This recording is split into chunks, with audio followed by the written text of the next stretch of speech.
प्रेमचंद की कहानी रहस्य। विमल प्रकाश ने सेवाश्रम के द्वार पर पहुंचकर जेब से रुमाल निकाला और बालों पर पड़ी हुई गर्द साफ की। फिर उसी रुमाल से जूतों की गर्द झाड़ी और अंदर दाखिल हुआ। सुबह को वह रोज टहलने जाता है और लौटती बार सेवाश्रम की देखभाल भी कर लेता है। वह इस आश्रम का बानी भी है और संचालक भी। सेवाश्रम का काम शुरू हो गया था। अध्यापिकाएं लड़कियों को पढ़ा रही थी। माली फूलों की क्यारियों में पानी दे रहा था और एक दर्जे की लड़कियां हरी हरी घास पर दौड़ लगा रही थी। विमल को लड़कियों की सेहत का बड़ा ख्याल है। विमल एक क्षण वहीं खड़ा प्रसन्न मन से लड़कियों की बाल क्रीड़ा देखता रहा। फिर आकर दफ्तर में बैठ गया। क्लर्क ने कल की आई हुई डाक उसके सामने रख दी। विमल ने सारे पत्र एक एक करके खोले और सरसरी तौर पर पढ़कर रख दिए। उसके मुख पर चिंता और निराशा का धूमिल रंग दौड़ गया।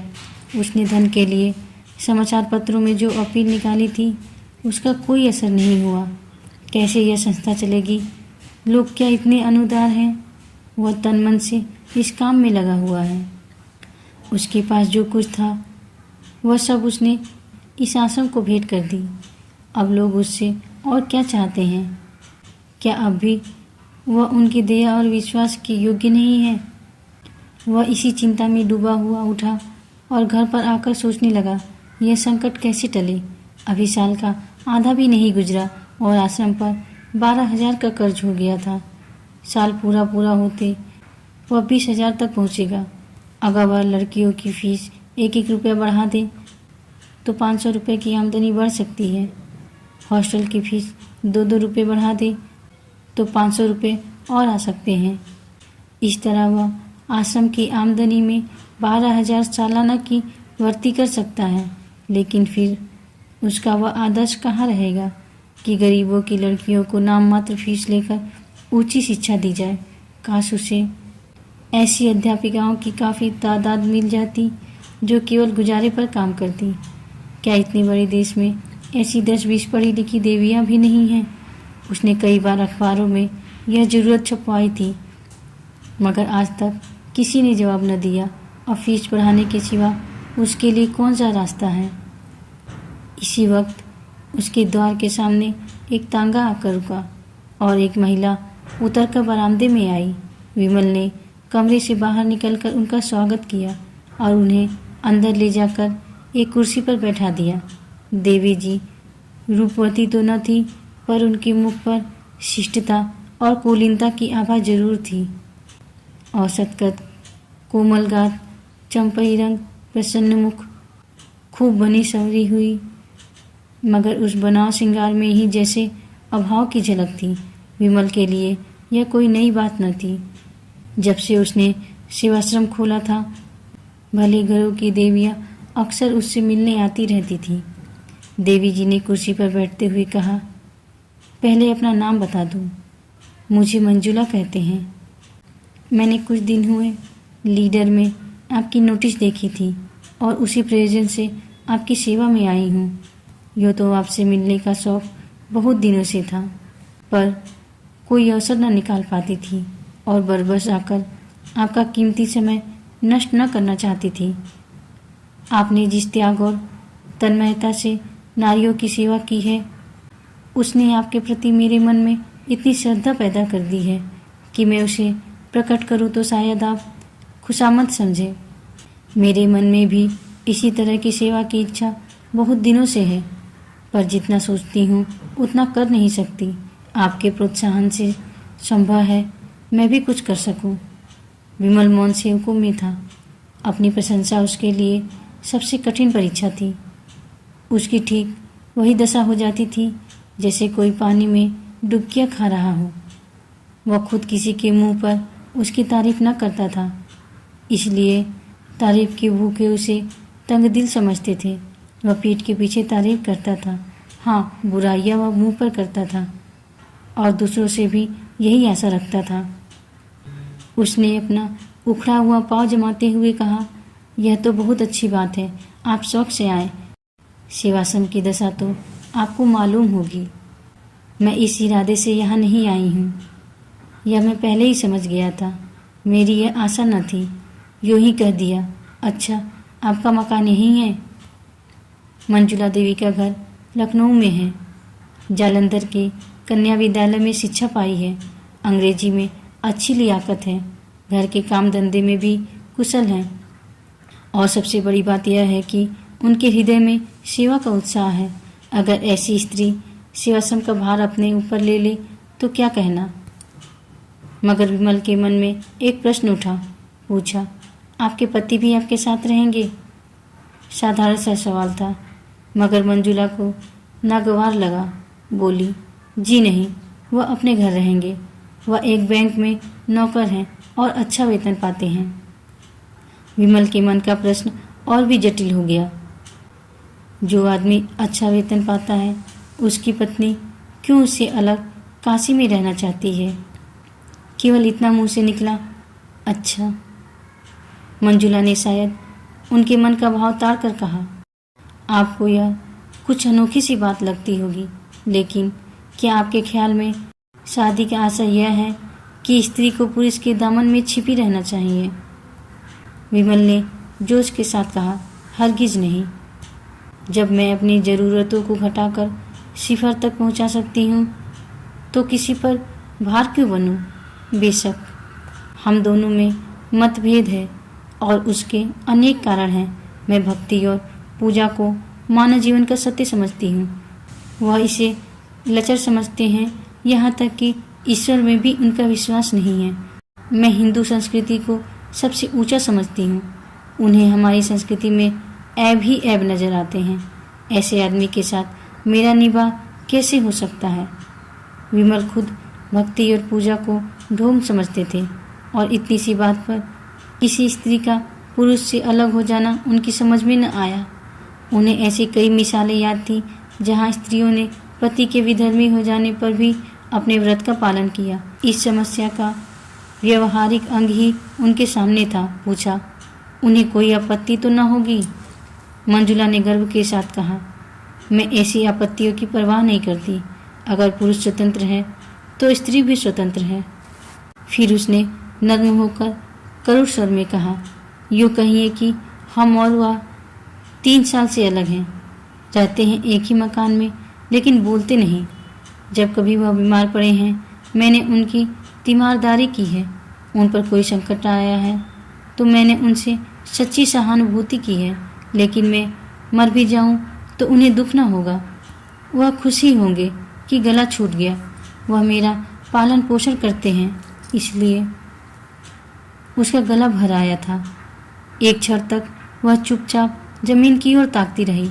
फिर उसे भय हुआ कि कहीं विमल उसे हल्का और ओछी न समझ रहा हो, जो अपने जीवन के गुप्त रहस्यों का ढिंढोरा पीटती फिरती है। इस भ्रम को विमल के मन से निकालना जरूरी था।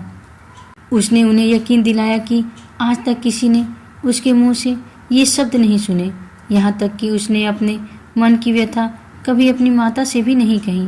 विमल वह पहले व्यक्ति हैं जिनसे उसने ये बातें कहने का साहस किया है, और इसका कारण यही है कि वह जानती है उनके दिल में दर्द है और एक स्त्री की विवशता का अंदाजा कर सकते हैं। विमल ने लजाते हुए कहा, यह आपकी कृपा है जो मेरे बारे में ऐसा ख्याल रखती हैं। और उनके मन में मंजुला के प्रति श्रद्धा उत्पन्न हुई। बहुत दिनों के बाद उसे एक देवी नजर आई जो सिद्धांत के लिए इतना साहस कर सकती है। वह खुद मन ही मन समाज से विद्रोह करता रहता था। सेवाश्रम भी उनके मानसिक विद्रोह का ही फल था। ऐसी स्त्री के हाथों में वह सेवाश्रम बड़ी खुशी से सौंप देगा।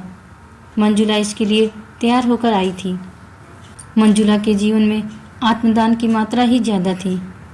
देह को वह इस भावना की पूर्ति का साधन मात्र समझती थी। दुनिया की बड़ी से बड़ी विभूति भी उसे शांति न दे सकती थी। मिस्टर मेहरा से उसे केवल इतनी अरुचि थी कि वह भी साधारण प्राणियों की भांति भोग विलास के प्रेमी थे। जीवन उनके लिए इच्छाओं में बहने का नाम था। स्वार्थ की सिद्धि में नीति या धर्म की बाधा उनके लिए असह्य थी। अगर उनमें कुछ उदारता होती और मंजुला से मतभेद होने पर भी वह उसकी भावनाओं का आदर करते और कम से कम मुख से ही उसमें सहयोग करते तो मंजुला का जीवन सुखी होता। पर उस भले आदमी को पत्नी से जरा भी सहानुभूति न थी और वह हर एक अवसर पर उसके मार्ग में आकर खड़े हो जाते थे और मंजुला मन ही मन सिमट कर रह जाती थी। यहाँ तक कि उसकी भावनाएं विकास का मार्ग न पाकर टेढ़े मेढ़े रास्तों पर जाने लगी। अगर वह इस अभाव को कला का रूप दे सकती तो उसकी आत्मा को उसमें शांति मिलती। जीवन में जो कुछ न मिला उसे कला में पाकर वह प्रसन्न होती, मगर उसमें वह प्रतिमा व रचना शक्ति न थी और उसकी आत्मा पिंजरे में बंद पक्षी की भांति हमेशा बेचैन रहती थी। उसका अहम भाव इतना प्रच्छन्न हो गया था कि वह जीवन से विरक्त होकर बैठ सकती थी। वह अपने व्यक्तित्व को स्वतंत्र और पृथक रखना चाहती थी। उसे इसमें गर्व और उल्लास होना था कि वह भी कुछ है। वह केवल किसी वृक्ष पर फैलने वाली और उसके सहारे जीने वाली बेल नहीं है। उसकी अपनी अलग हस्ती है, अपना अलग कार्यक्षेत्र है। लेकिन यथार्थताओं के इस संसार में आकर उसे मालूम हुआ कि आत्मदान का जो आशय उसने समझ रखा था वह सरासर गलत था। सेवाश्रम में ऐसे लोग अक्सर आते रहते थे जिनसे थोड़ी सी खुशामद करके बहुत कुछ सहायता ली जा सकती थी, लेकिन मंजुला का आत्माभिमान खुशामद कर किसी तरह राजी न होता था। उनके यशगान से भरे हुए अभिनंदन पत्र पढ़ना, उनके भवनों पर जाकर उन्हें सेवाश्रम के मुआयने का न्योता देना या रेलवे स्टेशन पर जाकर उनका स्वागत करना, ये ऐसे काम थे जिनसे उसे हार्दिक घृणा होती थी। लेकिन सेवाश्रम के संचालन का भार उस पर था और उसे अपने मन को दबाकर और कर्तव्य का आदर्श सामने रखकर यह सारी नाजबरदारियां करनी पड़ती थी। यद्यपि वह इन विद्रोही भावों को मकदूर भर छिपाती थी, पर जिस काम में मन न हो वहाँ उल्लास और उत्साह कहाँ से आए। जिन समझौतों से घबराकर वह भागी थी वह यहाँ और भी विकृत रूप में उसका पीछा कर रहे थे। उसके मन में कटुता आती जाती थी और एकाग्र सेवा की धुन मिटती जाती थी। इसके विरुद्ध वह विमल को देखती थी कि उसके चेहरे पर कभी सिकन नहीं आती। वही सहास्य मुख, वही उत्सर्ग से भरा हुआ उद्भाव, वही क्रियाशील तन्मयता, छोटे से छोटे काम के लिए हमेशा हाजिर। सेवाश्रम की कोई कन्या या अध्यापिका बीमार पड़ जाए, विमल उसकी तीमारदारी के लिए मौजूद है। सहानुभूति का न जाने कितना बड़ा कोष उसके पास है कि उसमें जरा भी क्षति नहीं आती। उसके मन में किसी प्रकार का संदेह या संशय नहीं है। उसने एक रास्ता पकड़ लिया है और उस पर कदम बढ़ाता चला जा रहा है। उसे विश्वास है इसी रास्ते से वह अपने ध्येय पर पहुंचेगा। राह में जो यात्री मिल जाते हैं उन्हें अपना संगी बना लेता है। जो कलेवा लेकर चला है वह संगियों को बांटकर खाने में आनंद पाता है।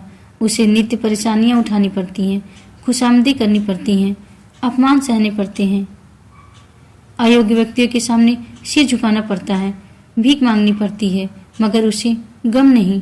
वह कभी निराश नहीं होता, कभी बुरा नहीं मानता।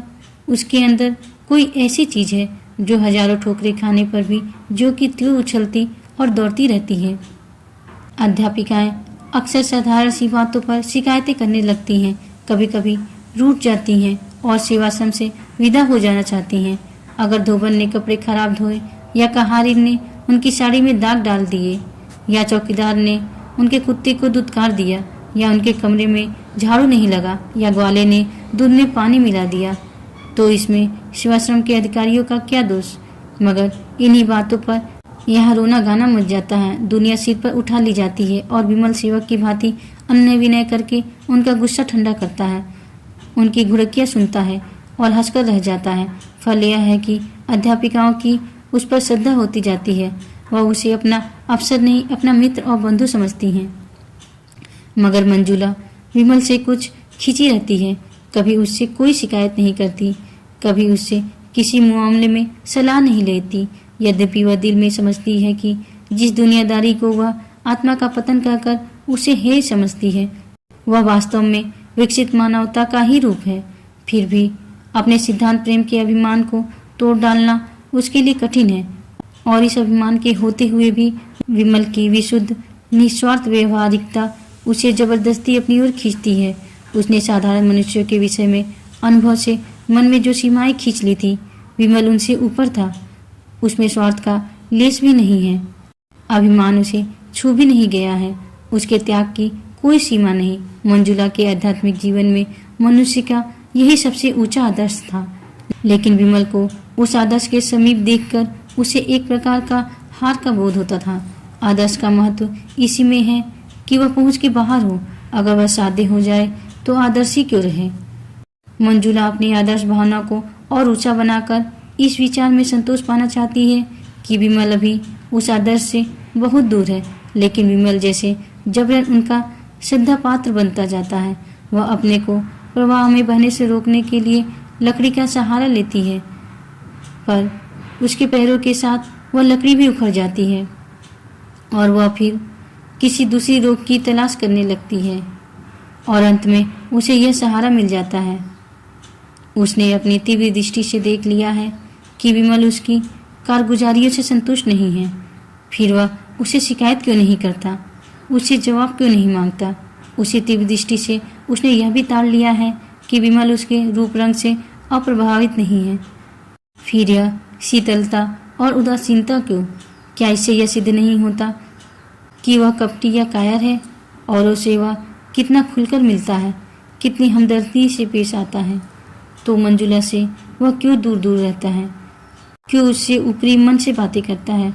वह पहले दिन का निष्कपट व्यवहार कहाँ गया?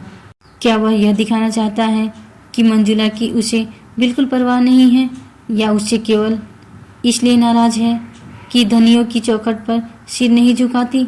या खुशामद उसे मुबारक रहे, मंजुला सेवा करेगी, पर अपने आत्माभिमान को अछूता रखकर। एक दिन प्रातःकाल मंजुला बगीचे में टहल रही थी कि विमल ने आकर उसे प्रणाम किया और उसे सूचना दी कि सेवाश्रम का वार्षिकोत्सव निकट आ रहा है, उसके लिए तैयारी करनी चाहिए। मंजुला ने उदासीन भाव से पूछा, यह जलसा तो हर साल ही होता है? विमल ने कहा, जी हाँ, हर साल, मगर अब की ज्यादा समारोह से करने का विचार है।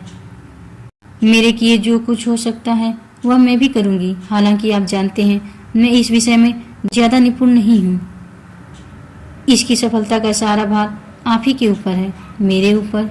जी हाँ, आप चाहें तो यह आश्रम कहीं से कहीं पहुंच जाए। मेरे विषय में आपका अनुमान गलत है, विमल ने विश्वास भरे स्वर में कहा। मेरा अनुमान गलत है या आपका अनुमान गलत है, यह तो जल्द ही मालूम हो जाता है। आज यह पहली प्रेरणा थी जो विमल ने मंजुला से की।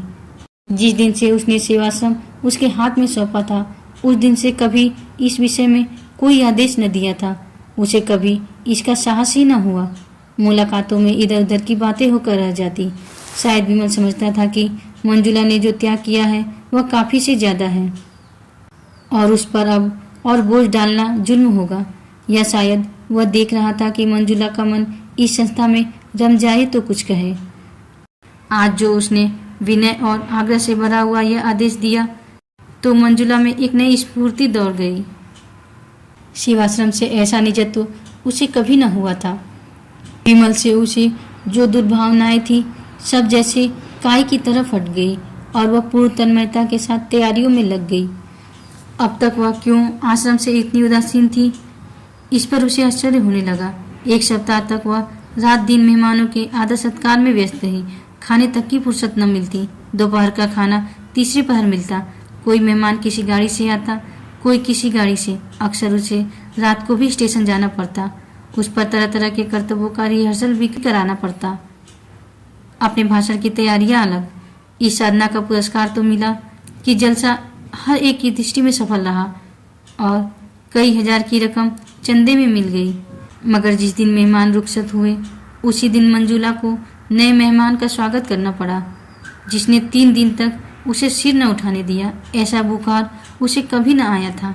3 ही दिन में ऐसी हो गई जैसे वर्षों की बीमार हो। विमल भी दौड़ धूप में लगा हुआ था। पहले तो कई दिन पंडाल बनवाने और मेहमानों की दावत का इंतजाम करने में लगा रहा। जलसा खत्म हो जाने पर जहाँ जहाँ से जो सामान आए थे उन्हें सहेज सहेज कर लौटाने की पड़ गई। मंजुला को धन्यवाद देने भी न आ सका। किसी ने कहा जरूर कि देवी जी बीमार हैं, मगर उसने समझा थकान से कुछ हरारत हो आई होगी, ज़्यादा परवाह न की। लेकिन चौथे दिन खबर मिली कि बुखार अभी तक नहीं उतरा और बड़े जोर का है, तो वह बदहवास दौड़ा हुआ आया और अपराधी भाव से उसके सामने खड़ा होकर बोला, अब कैसी तबीयत है? आपने मुझे बुला क्यों न लिया? मंजुला को ऐसा जान पड़ा कि जैसे एकाएक बुखार हल्का हो गया है। सिर का दर्द भी कुछ शांत हुआ जान पड़ा। लेटे लेटे विवश आंखों से ताकती हुई बोली, बैठ जाइए, आप खड़े क्यों हैं? फिर मुझे भी उठना पड़ेगा। विमल ने इस भाव से देखा मानो उसका बस होता तो यह सारा ताप और दर्द खुद ले लेता। फिर आग्रह से बोला, नहीं नहीं, आप लेटी रहें, मैं बैठ जाता हूँ। इसका अपराधी मैं हूँ, मैंने ही आपको इस जहमत में डाला, मुझे क्षमा कीजिए। मैंने आपसे वह काम लिया जो मुझे खुद करना चाहिए था। मैं अभी जाकर डॉक्टर को बुला लाता हूँ। क्या कहूँ, मुझे जरा भी खबर न हुई, फिजूल के कामों में ऐसा फंसा रहा। और उसने पीठ फेरी ही थी कि मंजुला ने हाथ उठाकर मना करते हुए कहा, नहीं नहीं, डॉक्टर की कोई ज़रूरत नहीं, आप जरा भी परेशान न हो, मैं बिल्कुल अच्छी हूँ, कल तक उठ बैठूंगी। उसके मन में और कितनी ही बातें उठी, मगर उसने ओठ बंद कर लिए। इस आवेश में वह न जाने क्या क्या बक जाएगी। अभी तक विमल ने शायद उसे देवी समझकर उसके सामने सिर झुकाया है, उसे दूर अवश्य रहा है, मगर इसलिए नहीं कि वह समीप आना नहीं चाहता, बल्कि इसलिए कि अपनी सरलता में, अपनी साधना में उसके समीप आने में झिझकता है कि कहीं देवी को नागवार न गुजरे। विमल ने अपने मन में उसे जिस ऊंचे आसन पर बैठा दिया है, उससे नीचे वह न आएगी। विमल को मालूम नहीं वह कितना सात्विक, कितना विशालात्मा पुरुष है। ऐसे आदमी की स्मृति में हमेशा के लिए एक आकाश में उड़ने वाली निष्कलंक, निष्कपट सती की धुंधली छाया छोड़ जाना कितना बड़ा मोह है। उसने विनोद भाव से कहा, हाँ क्यों नहीं, क्योंकि आप तो मनुष्य हैं और मैं काठ की पुतली। नहीं, आप देवी हैं। नहीं, एक नादान औरत। आपने जो कुछ कर दिखाया वह मैं 100 जन्म लेकर भी न कर सकता था। उसका कारण भी आपने सोचा? यह स्त्री की विजय नहीं, उसकी हार है। अगर इन दोषों के साथ मैं स्त्री न होकर पुरुष होती तो शायद इसकी चौथाई सफलता भी न मिलती। यह मेरी जीत नहीं, मेरी नारीत्व की जीत है। रूप तो असार वस्तु है जिसकी कोई हकीकत नहीं, वह धोखा है, फरेब है, दुर्बलताओं के छिपाने का पर्दा मत। विमल ने आवेश में कहा, यह आप क्या कहती हैं मंजुला देवी? रूप संसार का सबसे बड़ा सत्य है। रूप को भयंकर समझकर हमारे महात्माओं और पंडितों ने दुनिया के साथ घोर अन्याय किया है। मंजुला की सुंदर छवि गर्व के प्रकाश से चमक उठी। रूप को असत्य समझने के प्रयास में सदैव असफल रही थी और अपनी निष्ठा और भक्ति से मानो अपने रूप का प्रायश्चित कर रही थी। उसी रूप के इस समर्थन ने एक क्षण के लिए उसे मुग्ध कर दिया, मगर वह संभल कर बोली, आप धोखे में हैं विमल बाबू, मुझे क्षमा कीजिएगा, मगर यह रूप की उपासना आप में कोई नई बात नहीं है। मर्दों ने हमेशा रूप की उपासना की है। थोड़े पंडितों या महात्माओं ने चाहे रूप की निंदा की हो, पर मर्दों ने प्रायः रूपाशक्ति का ही प्रमाण दिया है। रूप के लिए धर्म की परवाह नहीं की, लेकिन अंतःकरण में वे भी उसकी पूजा करते हैं। जब कभी रूप ने उनकी परीक्षा की है, उनकी तपस्या पर विजय पाई है, फिर भी जो असत्य है वह असत्य ही रहेगा। रूप का आकर्षण केवल बाहरी आंखों के लिए है, ज्ञानियों की निगाह में उसका कोई मूल्य नहीं। कम से कम आपके मुख से मैं रूप का बुखार नहीं सुनना चाहती, क्योंकि मैं आपको देवतुल्य समझती हूँ और दिल से आप पर श्रद्धा रखती हूँ। विमल विक्षिप्त सा जमीन की तरफ ताकता रहा और बराबर ताकता ही चला गया, जैसे वह मूर्छावस्था में हो। फिर चौंक कर उठा और अपराधियों की भांति सिर झुकाए संदिग्ध भाव से कदम उठाता हुआ कमरे से निकल गया और मंजुला निश्चिंत बैठी रही। उस दिन से एकाएक विमल का सारा उत्साह और कर्मण्यता जैसे ठंडी पड़ गई, जैसे उसमें अब अपना मुंह दिखलाने की हिम्मत नहीं है। मानो इस रहस्य का पर्दा खुल गया है और चारों तरफ उसकी हंसी उड़ रही है। वह अब सेवाश्रम में बहुत कम आता है, और आता भी है तो अध्यापिकाओं से कुछ बातचीत नहीं करता, सबसे जैसे मुंह चुराता फिरता है। मंजुला को मिलने का कोई अवसर नहीं देता, और जब मंजुला हार कर उसके घर जाती है तो कहला देता है घर में नहीं है, हालांकि वह घर में छिपा बैठा रहता है। और मंजुला उसके मनोहारस्य को समझने में असमर्थ है। विमल ने अपनी साधना और सद्भावना से उसे अपनी ओर आकर्षित कर लिया है, इसमें संदेह नहीं। वह एक नारी की गहरी अंतर्दृष्टि से देख रही है कि विमल भी उसका उपासक बन बैठा है और जरा भी प्रोत्साहन पाने पर अपने को उसके चरणों पर डाल देगा। उसने वर्षों से जो जिंदगी बसर की है उसमें प्रेम नहीं है। सेवा और कर्तव्य का दामन पकड़कर भी उसे अपनी अपूर्णता का ज्ञान होता रहता है। जिस पुरुष में उसका प्रेम नहीं है, न विश्वास है, उसके प्रति वह किसी तरह का नैतिक या धार्मिक बंधन नहीं स्वीकार करती। वह अपने को स्वच्छंद समझती है, चाहे समाज उसकी स्वच्छंदता न माने, पर उसकी आत्मा इस विषय में अपने को आज़ाद समझती है। मगर विमल की नज़रों में आदर और भक्ति पाने का मोह उसमें इतना प्रबल है कि वह उस स्वच्छंदता की भावना को सिर नहीं उठाने देती। वह विमल से संसार की घनिष्ठता तो चाहती है, पर अपनी आत्माभिमान की रक्षा करते हुए। इसके साथ ही विमल के पवित्र और निर्मल जीवन में वह दाग नहीं लगाना चाहती। उसने सोचा था विमल को दवा का हल्का सा घूंट पिलाकर वह स्वस्थ कर देगी। वह स्वस्थ होकर उसकी मनोद्यान में आएगा, फूलों को देखकर प्रसन्न होगा, हरी हरी धूप पर लेटेगा, पक्षियों का गाना सुनेगा। उससे वह इतना ही संसर्ग चाहती थी। दीपक के प्रकाश का आनंद तो दीपक से दूर रहकर ही लिया जा सकता है। उसे स्पर्श करके तो वह अपने को जला सकता है, मगर अब उसे मालूम हुआ कि दवा की वह घूंट बाधा को हरने के बदले एक दूसरा रोग पैदा कर गई। विमल में निर्लेप होकर रहने की शक्ति न थी। वह जिस चीज की ओर झुकता था तनमन से उसी का हो जाता था, और जब खींचता था तो मानो नाता ही तोड़ लेता था। उसके स्नेह व्यवहार को मंजुला अपना अपमान समझती है और मन यहाँ से उचाट हो जाता है। आखिर एक दिन उसने विमल को पकड़ ही लिया था। मंजुला जानती थी विमल रोज दरिया किनारे सैर करने जाता है। एक दिन उसने वहीं जा घेरा और अपना इस्तीफा उसके हाथ में रख दिया। विमल के गले में जैसे फांसी पड़ गई। जमीन की ओर ताकता हुआ बोला, ऐसा क्यों? इसलिए कि मैं अपने को इस काम के योग्य नहीं पाती। संस्था तो खूब चल रही है, फिर भी मैं यहाँ रहना नहीं चाहती। मुझसे कोई अपराध हुआ है? आप अपने दिल से पूछिए। विमल ने इस वाक्य का वह आशय समझ लिया जो मंजुला की कल्पना से भी कोसों दूर था। उसके मुख का रंग उड़ गया, जैसे रक्त की गति बंद हो गई हो। इसका उसके पास कोई जवाब न था। ऐसा फैसला था जिसकी कहीं अपील न थी। आहत स्वर में बोला, जैसी आपकी इच्छा, मुझ पर दया कीजिए। मंजुला ने आर्द्र होकर कहा, तो मैं चली जाऊं? जैसी आपकी इच्छा। और वह जैसे गले का फंदा छुड़ाकर भाग खड़ा हुआ। मंजुला करुण नेत्रों से उसे देखती रही, मानो सामने कोई नौका डूबी जा रही हो। चाबुक खाकर विमल फिर सेवाश्रम की गाड़ी में जुट गया। कह दिया गया मंजुला देवी के पति बीमार थे, चली गई। कामकाजी आदमी प्रेम का रोग नहीं पालता। उसे कविता करने और प्रेम पत्र लिखने और ठंडी आहें भरने की कहाँ फुर्सत। उसके सामने तो कर्तव्य है, प्रकृति की इच्छा है, आदर्श है। विमल भी काम धंधे में लग गया। हाँ, कभी कभी एकांत में मंजुला की याद आ जाती थी और लज्जा से उसका मस्तक आप ही आप झुक जाता था। उसे हमेशा के लिए सबक मिल गया था। ऐसी सती साध्वी के प्रति उसने कितनी बेहूदगी की। 3 साल गुजर गए। गर्मियों के दिन थे। विमल अब की मंसूरी की सैर करने गया हुआ था और एक हॉस्टल में ठहरा था। एक दिन बैंड स्टेशन के पास खड़ा बैंड सुन रहा था कि बगल की एक बेंच पर मंजुला बैठी नजर आई, आभूषणों और रंगों से जगमगाती हुई। उसके पास ही एक युवक कोट पैंट पहने बैठा हुआ था। दोनों मुस्कुरा कर बातें कर रहे थे। दोनों के चेहरे खिले, दोनों प्रेम के नशे में मस्त। विमल के मन में सवाल उठा, यह युवक कौन है? मंजुला का पति नहीं हो सकता, या संभव है उसका पति ही हो।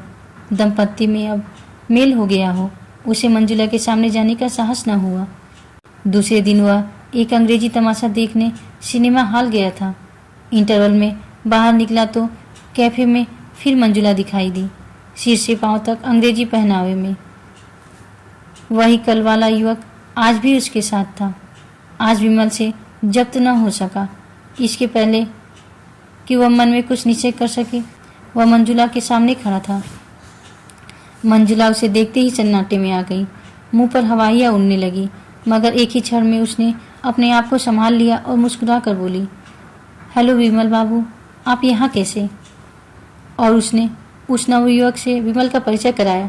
आप महात्मा पुरुष हैं, काशी के सेवाश्रम के संचालक, और यह मेरे मित्र मिस्टर खन्ना हैं, जो अभी हाल में इंग्लैंड से ICF होकर आए हैं। दोनों आदमियों ने हाथ मिलाए। मंजुला ने पूछा, सेवाश्रम तो खूब चल रहा है। मैंने उसकी वार्षिक रिपोर्ट पत्रों में पढ़ी थी। आप यहाँ कहाँ ठहरे हुए हैं? विमल ने अपने होटल का नाम बतलाया। खेल फिर शुरू हो गया। खन्ना ने कहा, खेल शुरू हो गया, चलो अंदर चले। मंजुला ने कहा, तुम जाकर देखो, मैं जरा मिस्टर विमल से बातें करूंगी। खन्ना ने विमल को जलती हुई आंखों से देखा और अकड़ता हुआ अंदर चला गया। मंजुला और विमल बाहर आकर हरी हरी घास पर बैठ गए। विमल का हृदय गर्व से फूला हुआ था। आशा में उल्लास की चांदनी सी हृदय पर छटकी हुई थी। मंजुला ने गंभीर स्वर में पूछा, आपको मेरी याद काहे को आई होगी? कई बार इच्छा हुई कि आपको पत्र लिखूं, लेकिन संकोच के मारे न लिख सकी। आप मजे में तो थे। विमल को उसका यह उलाहना बुरा लगा। कहाँ अभी हास्य विनोद में मग्न थी, कहाँ उसे देखते ही गंभीरता की पुतली बन गई। रूखे स्वर में बोला, हाँ बहुत अच्छी तरह था। आप तो आराम से थी। मंजुला आर्द्रकंठ से बोली, मेरे भाग्य में तो आराम लिखा ही नहीं है मिस्टर विमल। पिछले साल पति का देहांत हो गया। उन्होंने जितनी जायदाद छोड़ी उससे ज्यादा कर्ज छोड़ा। इन्हीं उलझनों में पड़ी रही। स्वास्थ्य भी बिगड़ गया। डॉक्टरों ने पहाड़ पर रहने की सलाह दी। तब से यहीं पड़ी हुई हूँ। आपने मुझे खत तक न लिखा। आपके सिर यूं ही क्या कम बोझ है कि मैं अपनी चिंताओं का भार भी रख देती। फिर एक मित्र के नाते मुझे खबर तो देनी ही थी। मंजुला ने स्वर में श्रद्धा भरकर कहा, आपका काम इन झगड़े में पड़ना नहीं है विमल बाबू। आपको ईश्वर ने सेवा और त्याग के लिए रचा है, वही आपका क्षेत्र है। मैं जानती हूँ आपकी मुझ पर दया दृष्टि है। मैं कह नहीं सकती मेरी नज़रों में उसका कितना मूल्य है। जिसे कभी दया और प्रेम न मिला हो वह इसकी ओर लपके तो क्षमा के योग्य है। आप समझ सकते हैं उनका परित्याग करके मैंने कितनी बड़ी कुर्बानी की है, मगर मैंने इसी को अपना कर्तव्य समझा। मैं सब कुछ सह लूंगी, पर आपको देवत्व के ऊंचे आसन से नीचे न गिराऊंगी। आप ज्ञानी हैं, संसार के सुख कितने अनित्य हैं आप खूब जानते हैं। इसके प्रलोभन में न आइए। आप मनुष्य हैं, आप में भी इच्छाएं हैं, वासनाएं हैं, लेकिन इच्छाओं पर विजय पाकर ही आपने यह ऊंचा पद पाया है। उसकी रक्षा कीजिए और अध्यात्म ही आपकी मदद कर सकता है। उसकी साधना से आपका जीवन सात्विक होगा और मन पवित्र होगा। विमल ने अभी अभी मंजुला को आमोद प्रमोद में कीड़ा करते देखा था। खन्ना से उसका संबंध किस तरह का है यह भी वह समझ रहा था। फिर भी इस उपदेश में उसे सच्ची सहानुभूति का संदेश मिला। विलासिनी मंजुला उसे देवी के रूप में नजर आई। उसके भीतर का अहंकार उसकी लोलुपता से बलवान था। सद्भावना से भरकर बोला, देवी जी, आपने जिन शब्दों से मेरा सम्मान किया है उनके लिए आपका एहसानमंद हूँ। कहिए मैं आपकी क्या सेवा कर सकता हूँ? मंजुला ने उठते हुए कहा, आपकी कृपा दृष्टि काफ़ी है। उसी वक्त खन्ना सिनेमा हॉल से बाहर आता दिखाई दिया। धन्यवाद।